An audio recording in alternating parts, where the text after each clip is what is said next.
This is the vlog for October 4th, 2018.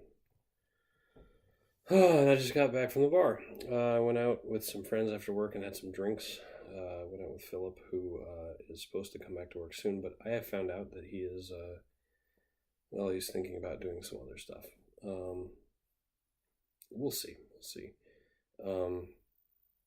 Working with as what is essentially a temp means that work can come and go, and a lot of people in my position have sought more consistent employment elsewhere. But I love my job, so I've been able to stick with it and enjoy doing it for most of the time I've had to do it, even when it is a little bit stressful. Anyway, I have had more time to listen to Critical Role, and today's episode was extraordinary for a couple of reasons. First of all, Ashley Johnson, aka Yasha the Barbarian, has returned to hang out with the Mighty Nine once more, but she's taking a spot. She is, in this episode, basically filling in, sort of, for Laura Bailey, who had gotten, this was an episode from back in April, actually.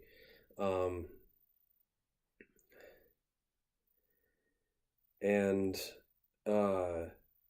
Laura couldn't make it to the session.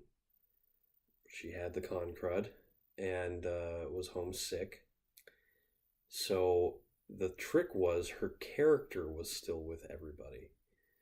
And the thing about voice actors is they tend to be really good at impressions, even of each other. And a character like Jester with a very specific sort of speech pattern is... she is really easy for people to do an impression of, just off the cusp, very easy. Technically it is just a Russian accent, but there's no Russia technically in the world of Dungeons and Dragons, technically. So, the best part though, aside from other people doing her voice, the best part is that because it streams live, the original version of every episode is a live stream of these guys playing Dungeons and Dragons. Laura was watching, and she was sending text messages in the middle of it. So Liam would get, and she wasn't even texting her husband. That's the best part. It was Liam, who played her twin in the first campaign, is sending Liam these text messages, and so Liam is like sneaking in. I was. They've got the cone of truth, basically the zone of truth. These characters have to tell the truth if they're standing in the area of the spell. And at one point, they're in a very serious conversation about one of the characters' backstories and this hidden past that they were not talking about. And Liam, in Jester's voice, says, "Have you ever shit your pants?" I love this so much. It's too entertaining. Okay. I'm going to stop gushing for a second. I've been just on cloud nine today just from listening to this podcast. My coworkers think I'm going insane from giggling for no reason at my desk. But after work, I had drinks, and I've been drunk on this stream. I've been tipsy at the very least. I maybe put more into being drunk than I actually am. It is sort of a persona. In some ways, certainly a stage persona if I'm on camera. But I only had one beer, and I had dinner with it, so I didn't really notice any big difference. But I do, in these social circumstances, get a little gossipy. Probably a lot more than I normally would be. And it makes me always question if it's a good idea to be a gossip. Because I do love knowing things.